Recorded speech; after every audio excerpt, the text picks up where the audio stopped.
Loh, kenapa Pak? Kok layarnya dipukul? Emang layarnya ada salah apa Pak? Mukulnya nggak tanggung-tanggung lagi. Ada yang pakai sendal, tangga, bahkan pakai sepeda. Wait, kalau kita lihat wajah yang ada di layarnya sih kayak kenal. Oh iya, itu kan wasit yang mimpin pertandingan Indonesia versus Uzbekistan. Oh, jadi ini adalah ekspresi kekesalan warga yang lagi nobar terhadap wasit yang dinilai berpihak kepada Uzbekistan dan merugikan Indonesia. Mulai dari gol Muhammad Ferrari yang dianulir sampai kartu merah untuk Rizky Ridho. Bahkan saking kesalnya ada warga yang mukul dan banting TV-nya. Wah, parah sih ini. Beragam reaksi warga yang kesal ini pun menuai banyak komentar dari para netizen. Ada yang memuji, tapi banyak juga loh yang menyesali tindakan si bapak yang kelewat emosi. Kecewa sih boleh Pak, tapi nggak segininya juga kali. Toh nggak akan ngerubah keadaan juga.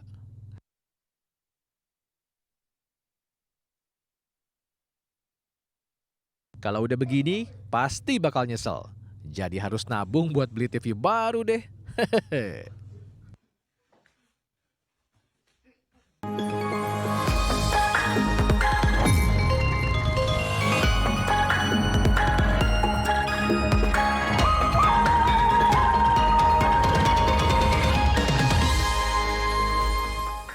Halo, selamat pagi Tasya. Selamat pagi Doni. Ya, selamat pagi sahabat RTV. Nah, tadi kita sudah menyaksikan nih ada informasi pertama terkait kekesalan dari netizen dan juga masyarakat Indonesia melihat laga semifinal Timnas kemarin ya. Ya ini kesal boleh aja karena semua juga merasakan hal yang sama ya. Tapi ya jangan sampai ngerusak barang gitu ya. Sayang dong nanti Sayang beli banget lagi. ya. Benar sekali. Tentunya selain berita utama tadi kami juga masih memiliki sejumlah informasi menarik lainnya untuk kamu saksikan di Lensa Indonesia pagi hari ini. Langsung saja bersama saya Doni Hermatra. Dan juga saya Tasya Syarif, ini dia Lensa Indonesia Pagi selengkapnya.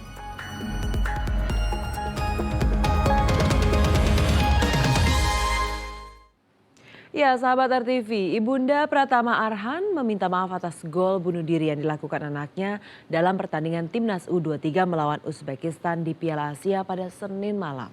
Ia memohon masyarakat tidak menghujat penampilan anaknya yang sudah berusaha maksimal dalam pertandingan tersebut. Upaya pertama Arhan menghalau bola di depan gawang membawa petaka bagi timnas U23 Indonesia dalam laga semifinal melawan Uzbekistan pada Senin malam. Ini terjadi menyusul pelanggaran yang dilakukan Rizky Ridho yang mengakibatkan Garuda Muda harus melanjutkan pertandingan dengan 10 pemain dan tendangan bebas bagi Uzbekistan. Tendangan bebas tersebut sebenarnya dapat ditepis oleh sang kiper Hernando Ari, namun langsung disundul oleh pemain Uzbekistan hingga membentur tiang gawang. Gawang Indonesia yang semakin terancam membuat Pratama Arhan berusaha menghalau bola. Namun usahanya justru berakhir gol bunuh diri di menit ke-85 dan menambah keunggulan Uzbekistan. Pertandingan pun berakhir dengan kekalahan Indonesia dengan skor 0-2. Kandasnya mimpi timnas U23 untuk melaju ke final Piala Asia membuat masyarakat sedih. Tak terkecuali orang tua Pratama Arhan, Surati, yang menyaksikan anaknya bertanding dalam acara nonton bareng di Polres Grobogan bersama tokoh masyarakat. Surati meminta maaf dan memohon kepada warganet tidak menghujat penampilan anaknya dalam pertandingan tersebut. Ia berharap pecinta bola menghargai usaha keras timnas Indonesia yang sudah tampil maksimal meski akhirnya harus kalah. Ibu sebagai orang tuanya Arhan memohon maaf karena dia bikin kesalahan. Tapi apapun hasilnya, terima kasih atas support dan dukungan kalian untuk anak-anak kami yang sedang bertanding. Siapapun kan tidak ingin bikin kesalahan ya. Ibu mohon jangan dihujat, jangan disalahkan karena mereka juga manusia biasa yang punya salah. Meski gagal ke final, namun orang tua Arhan tak putus harapan Indonesia mampu lolos ke Olimpiade Paris dengan memenangkan laga melawan Irak untuk mendapatkan posisi ketiga Piala Asia.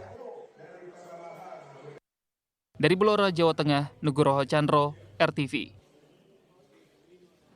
Sementara itu permintaan maaf juga datang dari YouTuber Indonesia Jerome Pauline karena dituding netizen turut menjadi penyebab kekalahan timnas Garuda U23 melawan Uzbekistan pada laga Senin lalu. Bagi warganet, Jerome adalah perusak suasana sekaligus duta sial. Wah, kenapa begitu ya? Kita simak, ini dia informasinya.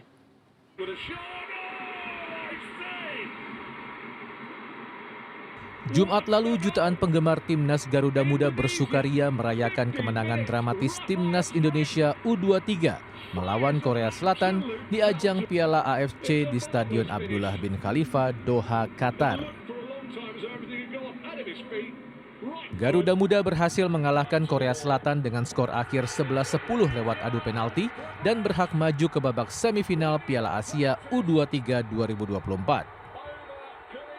Kemenangan itulah yang membuat YouTuber Indonesia Jerome Pauline ikut meluapkan euforianya dalam unggahan story di Instagram yang mengaku deg-degan meski hanya menonton pertandingan tersebut melalui tayangan ulang, bukan secara langsung. Ia berharap timnas bisa lolos sampai ke babak final. Namun, influencer yang dikenal jago matematika tersebut mendapat julukan party pooper alias perusak suasana. Bahkan warganet memunculkan istilah Jerome Pauline curse alias kutukan Jerome Pauline lantaran ia dianggap sebagai duta sial. Apalagi saat di babak semifinal Senin lalu, ternyata timnas justru kalah dibantai Uzbekistan 2-0. Dan ini bukan pertama kalinya Jerome ikut dalam euforia yang berujung duka. Sebelumnya, Jerome pernah dianggap membuat sebuah aplikasi startup bangkrut karena menjadi brand ambasadornya. Kemudian, pria 26 tahun ini juga dituding membuat salah satu band populer di Jepang bubar karena ia menyanyikan lagu hitsnya. Nah, untuk menanggapi kisruh kekalahan timnas U23 yang dilemparkan padanya, Jerome lantas meminta maaf lewat video Instagram.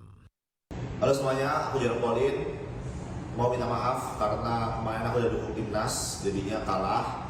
Kedepannya aku bakal dukung lawannya timnas dan semoga timnas Indonesia bisa juara 3 di AFC dan bisa lolos ke Olimpiade Paris. Mantap. Nggak gitu juga kali ya minta maafnya. Masa iya malah milih ngedukung tim lawan?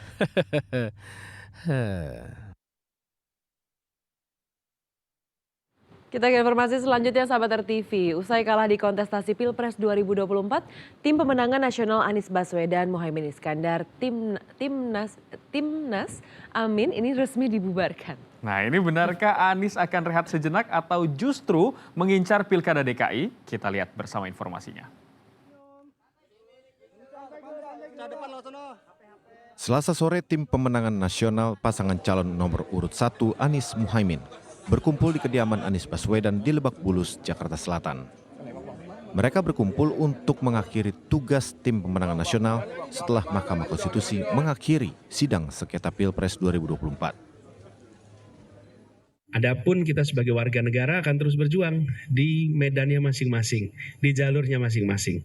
Tapi kita ingin timnasnya selesai dengan baik. Itulah yang kita akhiri pada siang hari ini. Bukan mengakhiri perjuangan, tapi mengakhiri sebuah fase perjuangan ketika sama-sama kampanye untuk Pilpres. Ya. Meskipun hari ini kita tutup sebuah kelembagaan, tapi kita disatukan oleh cita-cita yang berlanjut. Karena itu terima kasih kepada semuanya yang telah bersama-sama mensukseskan Amin.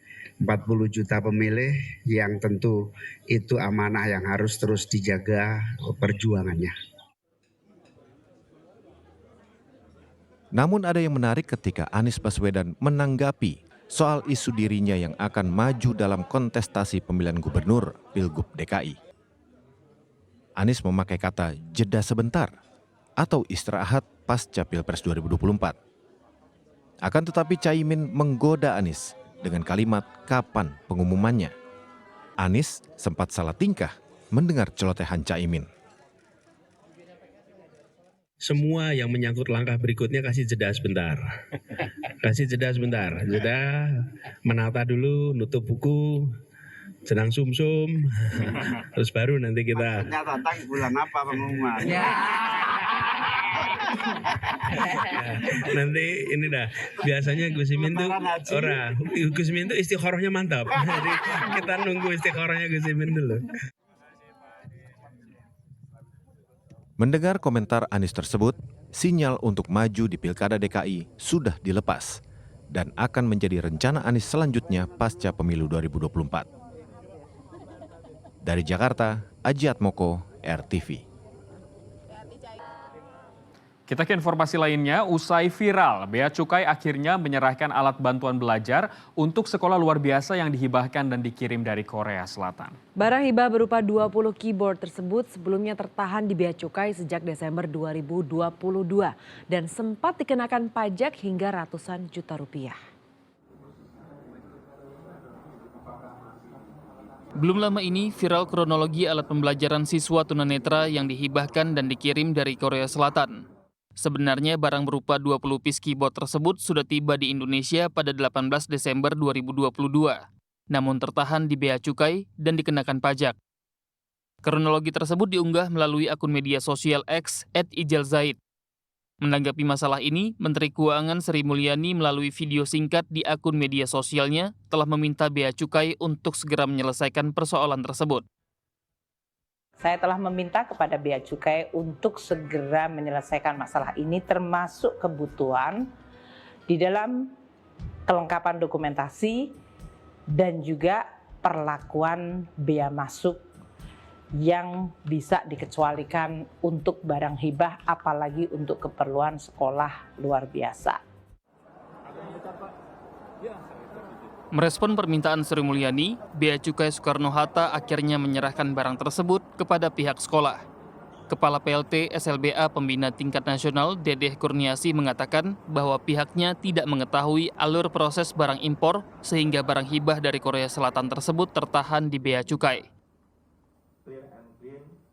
Jumlahnya 20. Ke depan bakal ada hibah seperti ini? Ya, kan tadi saya sampaikan tidak menutup kemungkinan, ya kan, karena banyak yang suka penelitian apa gitu. Sangat memungkinkan ke depan masih ada barang-barang yang peduli terhadap pendidikan ini.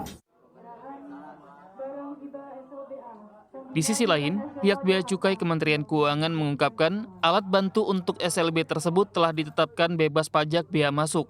Terkait adanya tagihan uang hingga ratusan juta sebelumnya, pihak Bea Cukai mengklaim itu merupakan kesalahpahaman. Dari Tangerang, Banten, Andrianto, RTV. Informasi yang satu ini menjadi pembelajaran buat para orang tua untuk lebih menjaga sang buah hati yang saat sedang bermain di rumahnya. Di Makassar, Sulawesi Selatan, seorang bocah perempuan berusia 4 tahun terjebak dalam mesin cuci yang sudah rusak saat bermain di rumahnya, Nidon. Nah, ini karena tak bisa mengeluarkan buah hatinya, orang tua gadis cilik Malang tersebut meminta bantuan tim Rescue Damkar Kota Makassar.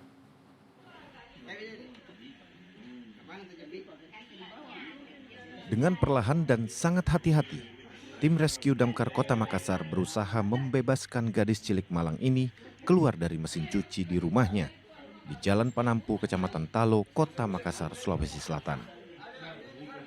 Kejadian ini terjadi pada Senin siang. Saat itu, gadis cilik ini sedang bermain di rumahnya dan kemudian bocah berusia 4 tahun ini naik ke atas mesin cuci. Bocah ini pun masuk ke dalam tabung pengering mesin cuci dan akhirnya terjebak di dalam tabung pengering mesin cuci tersebut. Melihat kejadian itu, orang tua gadis cilik ini meminta bantuan ke tim Damkar Kota Makassar. Dengan hati-hati, petugas damkar memotong tabung pengering tersebut. Dan dalam waktu 7 menit, sang bocah berhasil dikeluarkan dari tabung pengering mesin cuci. Petugas damkar mengaku sempat kesulitan menenangkan sang bocah karena panik ketakutan. Kesulitannya itu setengah mati itu anak-anak dibujuk, Pak, karena dia takut. Berarti dilakukan pendekatan lagi begitu, Pak? Perlu lagi kita bujuk-bujuk itu supaya tidak menangis. Tidak menangis. Itu sudah sementara beroperasi atau sudah mati, Pak? Itu karena itu mesin cuci sudah rusak, Pak. Oh, sudah rusak ya. Kejadian tersebut sempat menyita perhatian publik di media sosial. Upaya tim Damkar Kota Makassar menolong bocah Malang itu pun viral di media sosial. Lagi-lagi insiden ini menjadi pelajaran bagi orang tua untuk lebih mengawasi aktivitas sang buah hati di rumah, terutama di areal yang terdapat benda-benda berbahaya. Dari Makassar, Sulawesi Selatan, Samsul Altimen, RTV. Informasi satu ini juga masih soal anak nih Tasya dan juga sahabat. 2 bocah laki-laki yang dibawa kabur pengasuhnya dari kawasan Cilincing, Jakarta Utara sejak pekan lalu akhirnya ditemukan. Kedua korban didapati kebingungan di pinggir rel kawasan Bulak Kapal, Kota Bekasi usai ditinggalkan pengasuh yang baru bekerja seminggu tersebut. Dua bocah laki-laki warga Gang Pepaya, Keramat Raya, Cilincing, Jakarta Utara yang sempat hilang dibawa kabur pengasuhnya sejak Sabtu lalu akhirnya ditemukan kembali. Ditemui di rumah kontrakan orang tuanya, kedua bocah kakak beradik usia 6 tahun dan 3 tahun ini tampak sedikit kelelahan setelah dibawa berkeliling oleh pengasuh yang baru bekerja seminggu itu ke beberapa tempat. Sang ibu mengaku lega mengetahui kedua anaknya ditemukan dalam kondisi sehat dan selamat, meski tampak linglung saat didapati berada di pinggir rel kawasan Bulak Kapal, Kota Bekasi, Jawa Barat. Menurut kabar yang beredar, pelaku membawa kabur anak majikannya itu lantaran tak diberi uang. Benarkah demikian?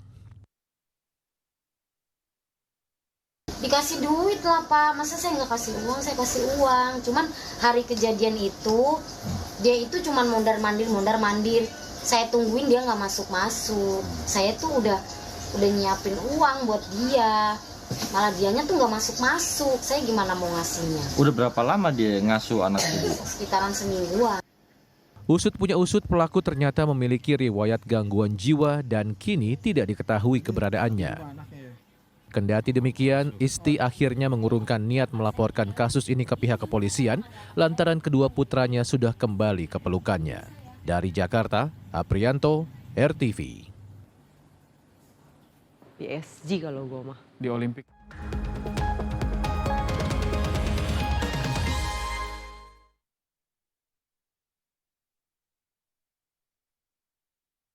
Sahabat RTV, sebelum kamu beraktivitas hari ini ada baiknya memantau perakiraan cuaca yang telah kami rangkum dari situs BMKG berikut ini.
Dan informasi perakiraan cuaca tadi mengakhiri jumpa kita di Lensa Indonesia pagi hari ini. Akhirnya saya Doni Hermawatra. Dan juga saya Tasya Syarif. Terima kasih sahabat RTV atas perhatian kamu. Selamat pagi dan sampai jumpa.